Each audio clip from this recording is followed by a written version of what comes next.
So I got to spend some time in the 2022 Jeep Rubicon 392 with the Xtreme Recon package. Now this one, of course, has the 392 V8 in it, and absolutely the best engine that's been put in a solid axle Jeep. The fact that it's in a Wrangler is unbelievable. So if you really want one of these things, it's probably not going to be around for long. So I pick one up if you can afford it, can afford to put the fuel in it.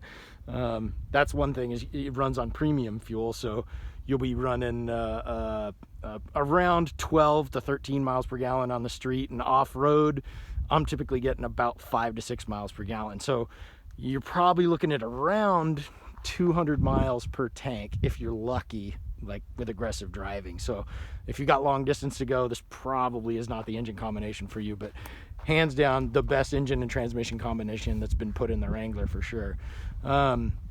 So what you'll notice is the Xtreme Recon package obviously has the 35-inch tires, and what they did to fit that is they put a 2-inch, probably a 2-inch lift, maybe an 1.5 inches. But the biggest thing that they did here is they included the spacer here for the bump stop. So this bump stop is extended down about 1.5 inches, maybe 2 inches further than a regular Wrangler. Now that's done for the tires and the V8 engine. So the axle would come too close to the oil pan without that spacer. So the bummer on that is that at high speeds, you're gonna be riding the bump stops up front quite a bit, especially with the weight of the V8. You feel it up there. So at high speeds, the 392 is a little bit of a bummer, because the first thing you think you want to do is hop in this thing and mash on the gas and go and rip around, and the first whoop section you hit, the suspension in the front's going to really bottom out. You feel the weight of the V8. The second thing that I noticed was that the shocks, I'm not sure if these are the stock length Rubicon shocks or if they're slightly longer, but you do notice them topping out when you run into cross hatches and things like that, especially bigger bumps and things. So you'll notice that in the front and rear, you'll feel them top out. It's kind of an aggressive thing, but crawling wise, oh, amazing. So the Jeep is definitely good for crawling. Like if you're into driving slower and less aggressively, this is a great combination for you. It's just, if you like the high-speed desert stuff, or 20-30 miles an hour through whoops and other aggressive sections, then the suspension is a little limited. So one thing that I noticed here, because it's an all-wheel drive Jeep, of course they made the Jeep all-wheel drive probably to preserve the drivetrain. And what they did up here is they replaced the regular U-jointed axle shafts with a CV style joint. They're typically stronger for their size than a U-joint, but the real advantage here is that it eliminates vibration. It eliminates the crow hopping. Like when you start turning corners with a U-jointed shaft, the outside shaft will speed up and slow down, and that causes that kind of hopping as you're cornering. With a CV shaft, that goes away. So this kind of improves the driving experience of the all-wheel drive. The other thing that I noticed, we'll come around this way, is that those CV shafts are used in the same, what looks like the regular Rubicon axle, with the disconnect, but there is no disconnect. There's a block-off plate. So that block-off plate is probably put in there with the axle shaft that is a one-piece, so there isn't the disconnect in there.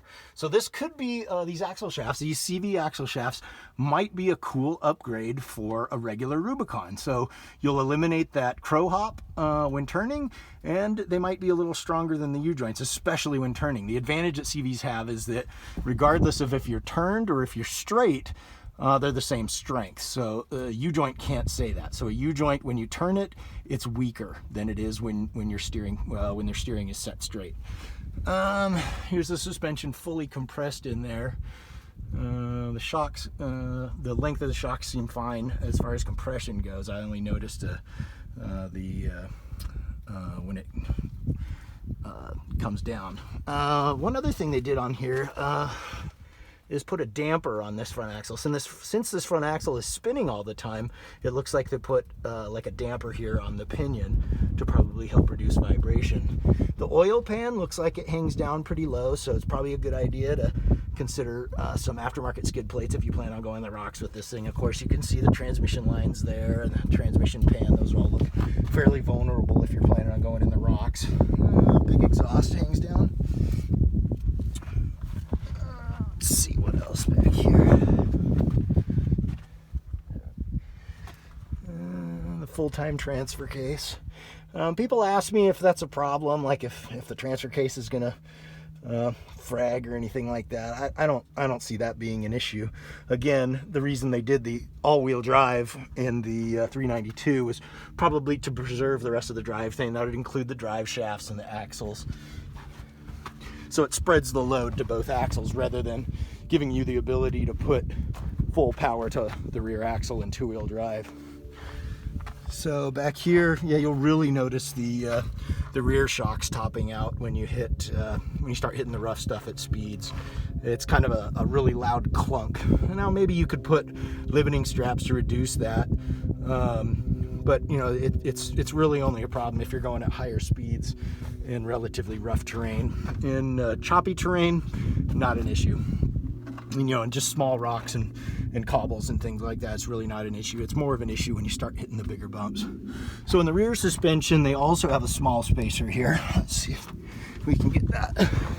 So this bump stop spacer also limits the rear suspension. This is for the Recon package. It keeps the tires out of the fender. So it's about maybe a 1/2 inch, maybe 3/4 of an inch tall, but it's just a bolt-on spacer that bolts onto the factory perch on there.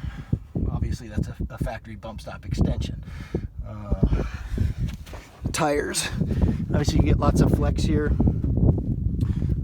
Plenty of, and over here you got plenty of room inside in here. I can stuff my hand in here. I don't know if you could fit a 37 in there. It's going to rub back in here. And it might just tear that off if you tried to fit a 37 in your stock. But these are 35s and they fit cleanly without rubbing. So I can put my hand in there and there's no contact. Up front, same thing. Plenty of room up here. We'll go to the other side.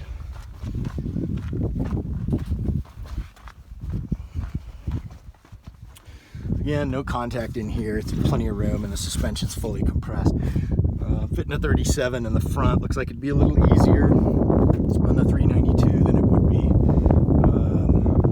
normally. I mean, obviously because the bump stop extensions are on there. The other thing about the 392 that's cool, the inside is relatively Rubicon.